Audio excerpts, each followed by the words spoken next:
Hey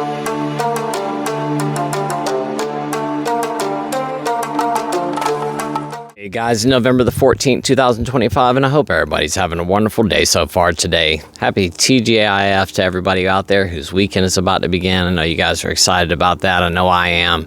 Get to spend some time with the kids, do some things this weekend. I hope you guys get to do something fun with your friends or your family and enjoy this weekend being sober.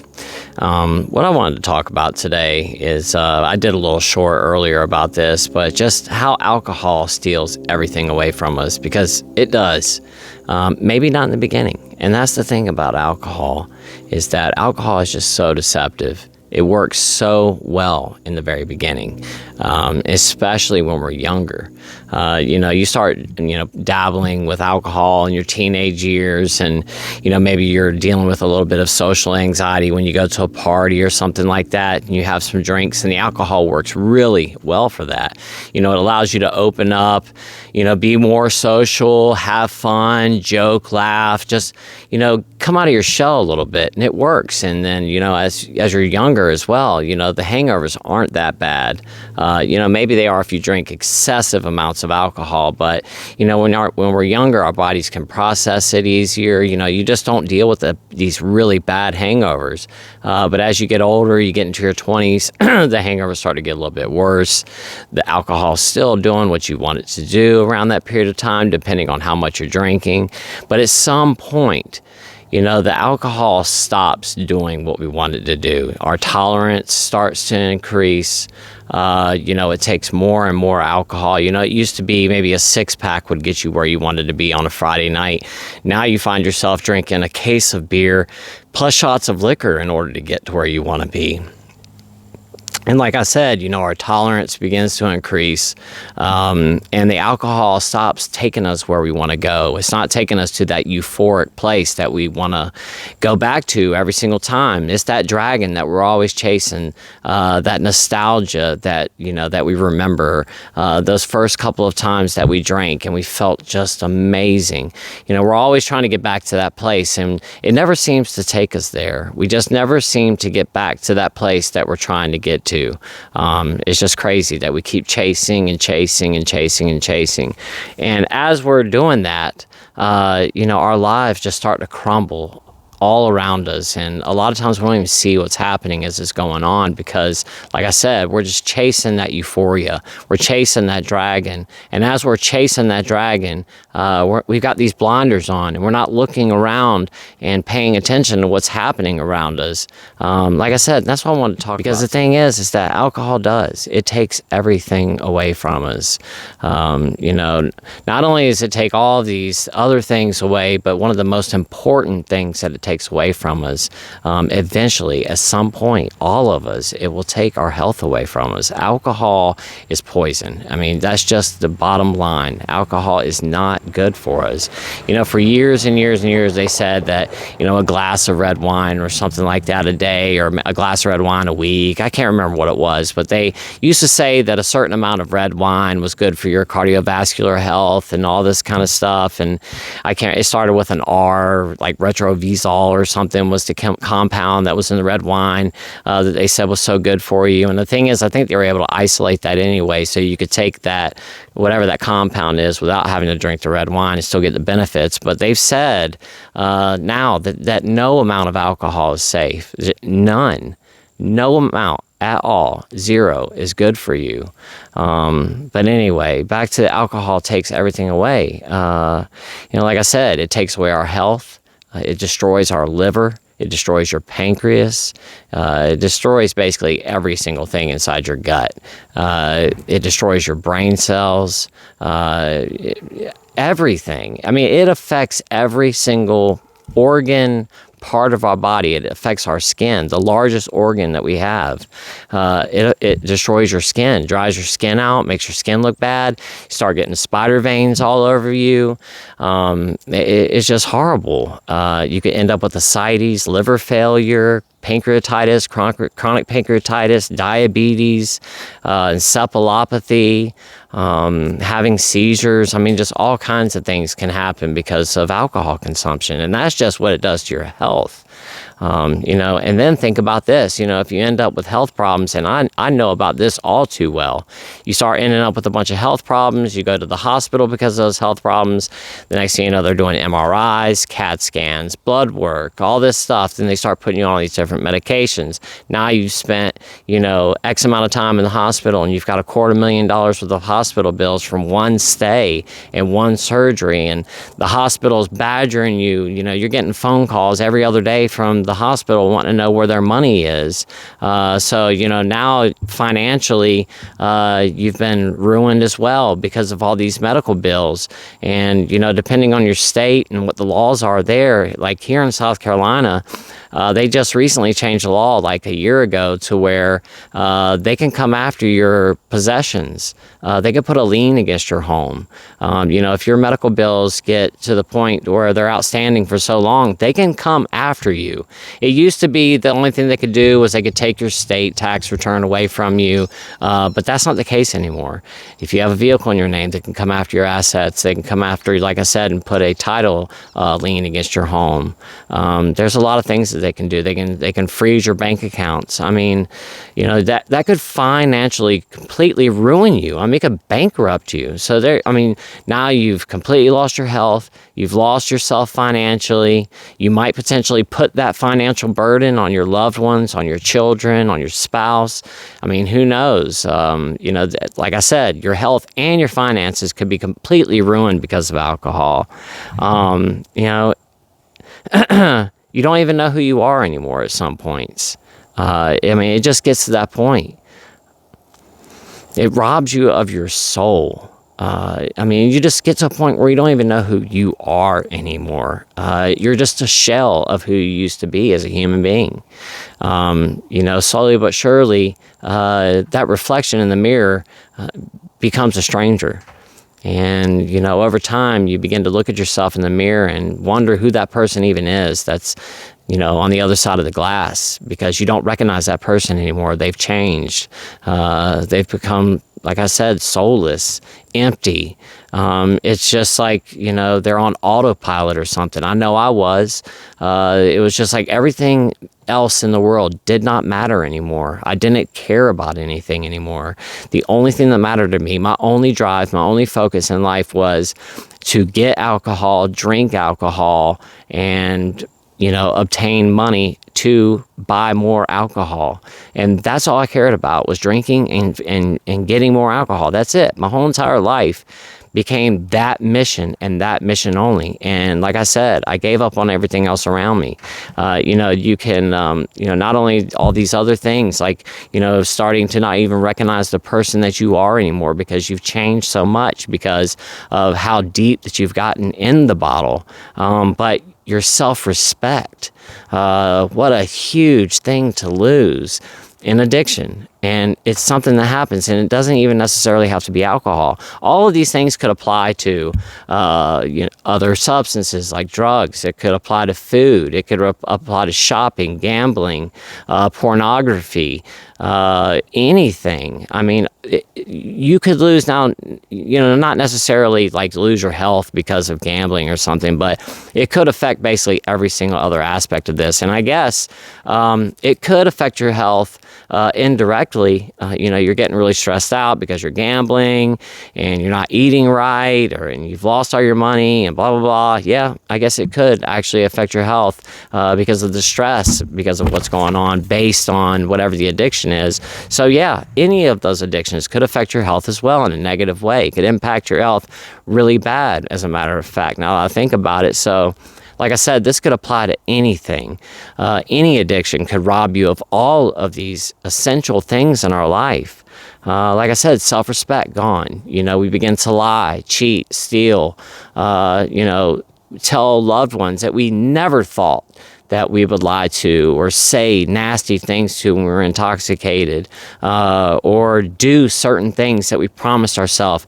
I will never do that. It's just like I was talking about in the other day's video where I was talking about drinking in the morning. You know, it's something that I told myself my whole life. I will never do that. And then it got to a point one day where I tried it, and guess what? From that day forward, I drank every morning. I did exactly what I said that I would never do. You know, I completely lost my self-respect. And you have not only all these things, health, self-respect, who you are as a person, your soul, but the loss of family. Man, that's a really hard hit. You know, your mom or your dad stops speaking to you. Maybe your spouse tells you that's it. They don't want to deal with this anymore. And if you don't get your act together, they're going to leave. Or maybe they just packed up and left one day. You know, maybe you came home from work and all their stuff was gone. Maybe your boyfriend or your girlfriend left because of this. Or maybe they're threatening to leave right now.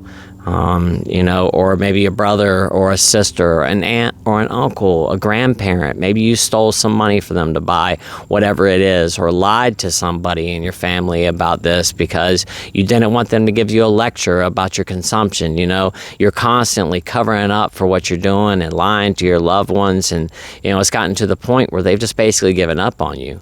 You know, they've tried over and over again to try to get you to go to a rehab facility or go to the hospital or speak to a doctor, or just seek help in general, or maybe go talk to the church or whatever it is, and you keep blowing them off and saying, I'm going to go, or maybe they've offered to take you to AA or whatever it is, and you keep blowing them off, like I said, and lying to them and telling them that you're, you know, that you're sober when you're really not, and they can tell, and they pop up over your house and catch you using again, and they tell you that's it, they're not dealing with you anymore. I mean, things like this happen.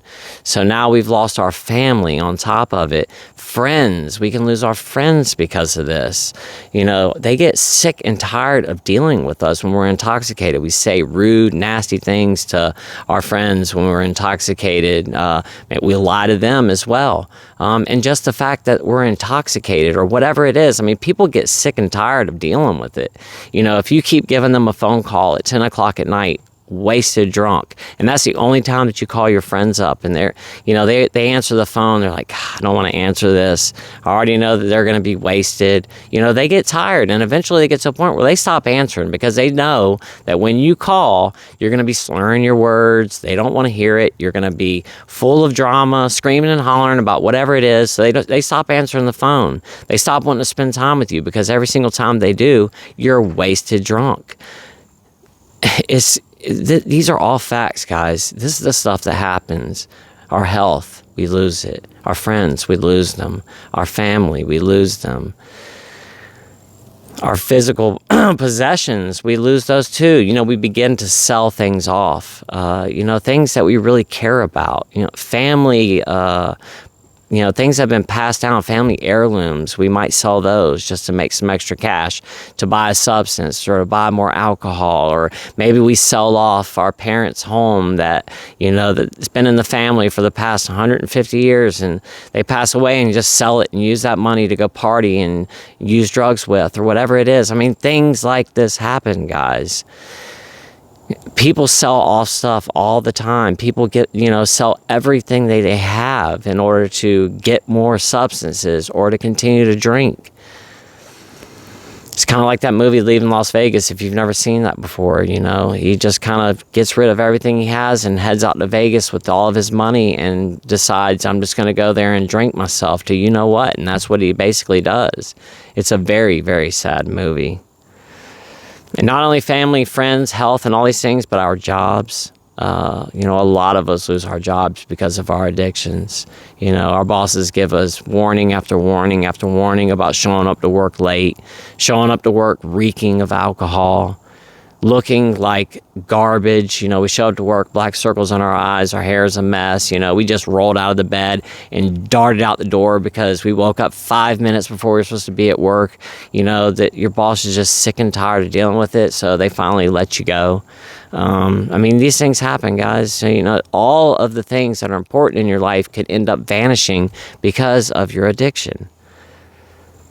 Your freedom is another thing that you could lose because, you know, drinking and driving around with a substance, you get pulled over and get arrested. I mean, there's a lot of reasons why any of these things could take away your freedom. And talk about a big one right there. If you don't have your freedom, you know, what do you have? trust from coworkers and family. We lose that as well. You know, people get sick and tired of hearing the lies. You know, every time you show up to work late, it's always this big elaborate lie. And, you know, you were supposed to go here, but you turned left there and you bumped into this and you didn't mean for that to happen, and yada, yada, yada. These are the things that happen, guys. It really is. You know, another thing that we lose as well is like the things that we enjoy in life, our hobbies. I used to be an avid kayaker. I loved the outdoors. I spent all of my time camping, hiking, kayaking, just being out in the wilderness, going out into the woods, going down the rivers, going out fishing with my brother, whatever it was. There was one time my brother and I got on his boat and just rode down the river, pulled over on the side, and camped for the weekend. We went camping on an island out in the middle of the river that we kayaked to one time. Spent the whole weekend out there in the middle of a huge storm. We used to have a really good time just going outside, and I've always enjoyed being outdoors, but it got to a point where I couldn't do those things anymore. Because I was always way too hungover, or if I couldn't get drunk to the point that I wanted to, I didn't want to go do it anymore. And kayaking and getting wasted drunk really don't go well together. There was one time that I got off work late one afternoon. I was supposed to meet a buddy of mine up in Columbia, South Carolina. There's a place back behind the Riverbank Zoo on the Saluda River. There's a section, I don't know, maybe about a mile long of some pretty decent rapids back there. One of them's called Mill Race Rapid, I think is the name of it. It's a really big rapid back there. But anyway, depending on the height of the river, some days that white water is really, really good white water. And anyway, I met a friend of mine up there to go kayaking one afternoon after work, and the river was running really well that day. That's why we left work, went early like we did, and flew up to Columbia so that we could get there on time before it got dark. And I drank the whole way up to Columbia, the whole time. Probably, I don't know, got down about 8 beers before I even got on the river. And when I got on the river, I took some more beers with me, slammed a couple beers before I even got on the river. Anyway, my point is that I had a really solid buzz when I got on the river that day. And I was paddling with these things called hand paddles. They're basically like a 5-gallon bucket that you cut out like a big round section out of, and you strap these things to your hands, just like a sandal almost, but it's like strapped, tied down your hand. And they went on both of my hands.